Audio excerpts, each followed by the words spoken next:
State. The chairman of the House Standing Committee on Labour and Security, Joe Booker, while presenting the synopsis of the bill, said the central focus was to create effective response mechanisms that will ensure timely action whenever security threats are identified. As you know, this is a bill that has to do with the security,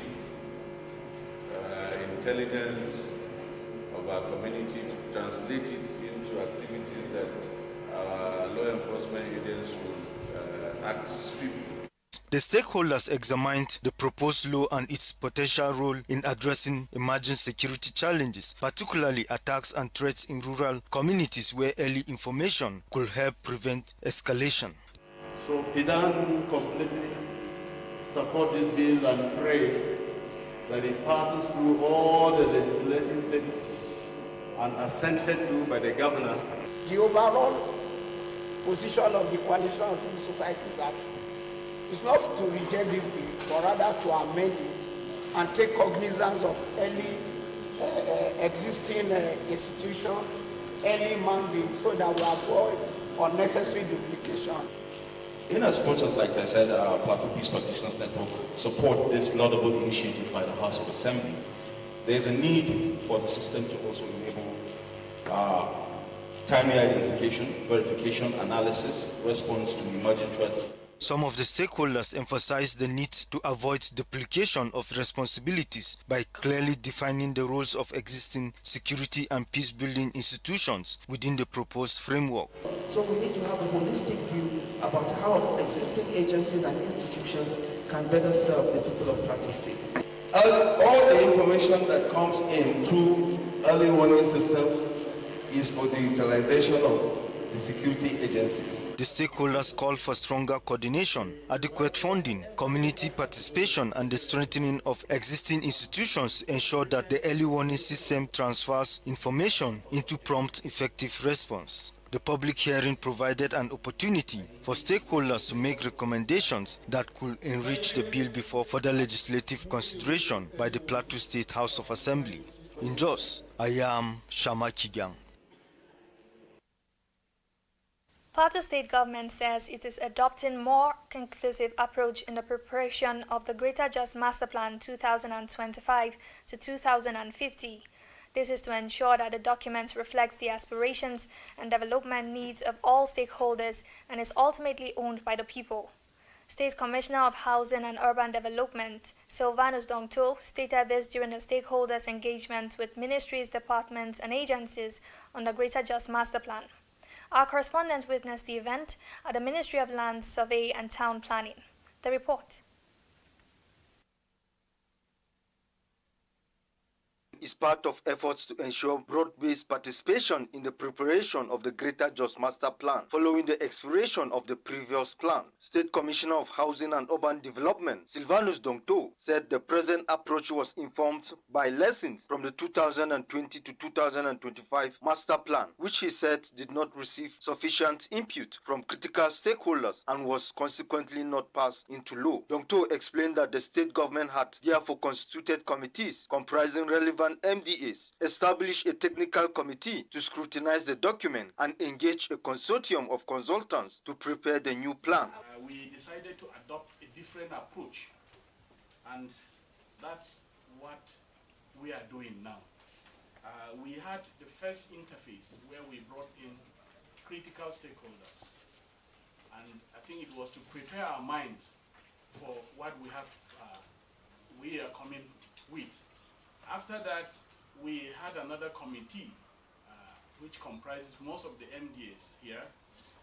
We came up with a recommendation.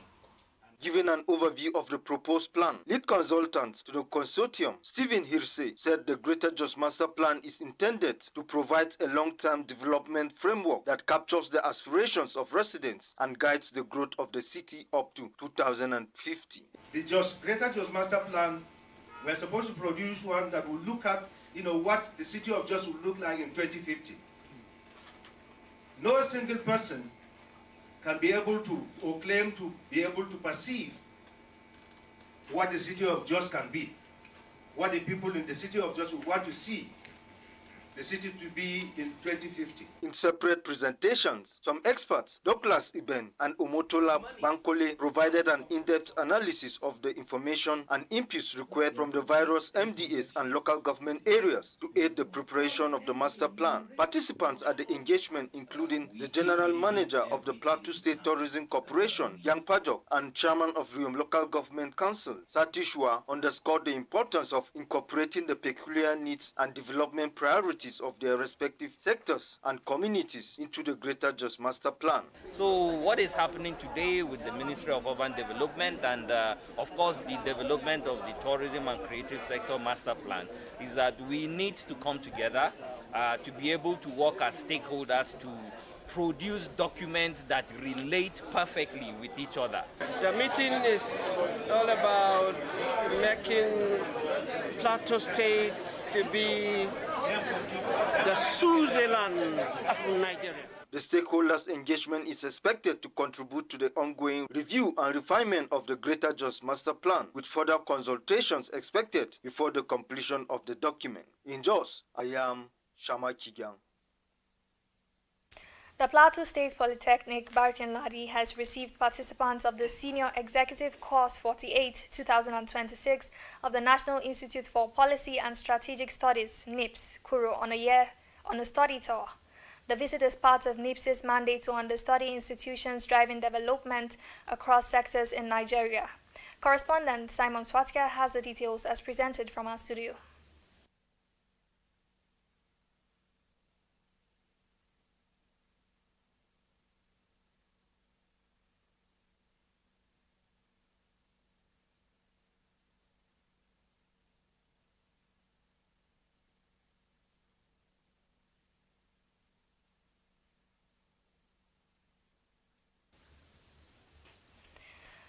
The federal government says it will expand its Safe Schools intervention beyond school premises to vulnerable host communities, borderlands, and riverine areas. National Coordinator of the Safe School Initiative Nigeria, Halima Ibrahim, stated this at the 4th National Camp of the Man o' War Nigeria at the Citizenship and Leadership Training Center, Mountain School, Sherry Hills in Jos. The report. The 4th National Camp of the Man o' War Nigeria is famed strengthening community-based safety school framework for secure and resilient Nigeria, building safer schools through partnership, preparedness, and collective responsibility. National Coordinator of the Safe School Program, Halima Ibrahim, said members of the Man o' War Nigeria were being trained to support the initiative by helping to strengthen community resilience and improve the capacity of local communities in identifying and responding to security threats. She explained that the new strategy was designed to address school security holistically by securing the wider environment in which schools operate. Ibrahim said Man o' War was being engaged as a partner to take the Safe Schools framework to the grassroots and build the capacity of communities to respond to security threats. Ibrahim disclosed that Plateau State has been selected for the initial mapping exercise covering schools and communities across the three senatorial zones. The coordinator said the exercise would not be restricted to schools but would be extended to the wider host communities. We have been streaming the Safe Schools into the security operations. Today, there is no security agency that is not aware of safe schools or do not have a safe school test. Commander of Man o' War Nigeria, Adedomola Binga, said the organization is strengthening the capacity of its volunteers to support safer schools and more resilient communities across the country. I'm confident of participants who will, in turn, transfer these lessons to others across their respective states and communities. There is a simple principle in training. The real nature of a trainer is not only what they learn. The federal government launched the Safe Schools Plan in 2022, while full implementation of the National Plan on Financing Safe Schools commenced in 2023 as a framework for addressing school security challenges on a holistic and sustainable basis.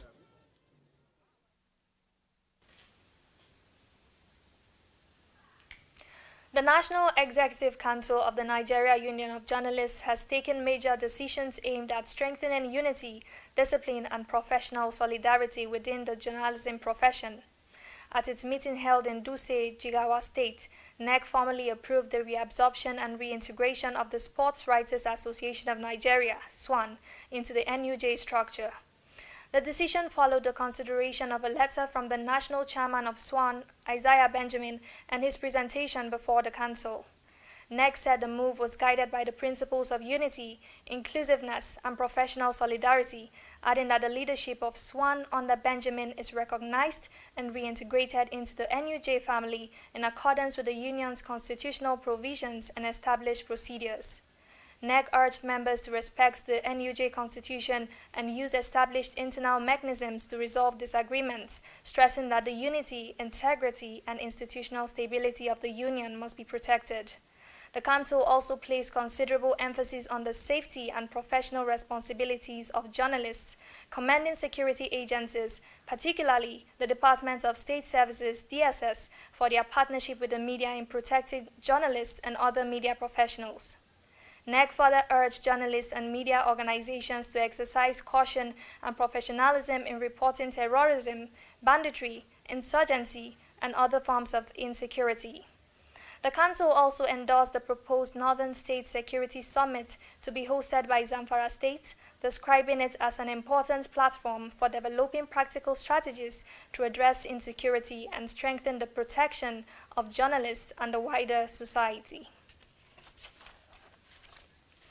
And on the foreign scene, the White House said in a report on Thursday that more than 40 countries had helped China sidestep U.S. tariffs by routing exports through nations that face lower American import duties.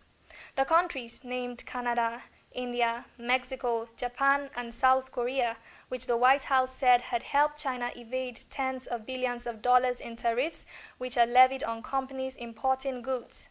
White House Trade Advisor Peter Navarro said it had cost American jobs and billions in revenue. A spokesperson for the Chinese embassy in Washington said trade wars have no winners and that it opposes the U.S. tariff measures and the use of state power to target China's companies. The spokesperson added that any unilateral actions or agreements concerning transshipped goods must not target or harm the interests of third parties. The report follows a wave of sanctions between the U.S. and China and comes weeks before U.S. President Donald Trump will meet Chinese leader Xi Jinping in Washington. Between $30 billion and roughly $300 billion in goods have been moved from countries with higher tariffs through those with lower rates, according to the government and private sector estimates quoted by the White House. The process is known as transshipping, which refers to the practice of transferring cargo through another country while en route to a final destination. And that is it on News Track. Stay tuned for global news at 6:30 p.m. and news updates at 10 p.m. Good afternoon.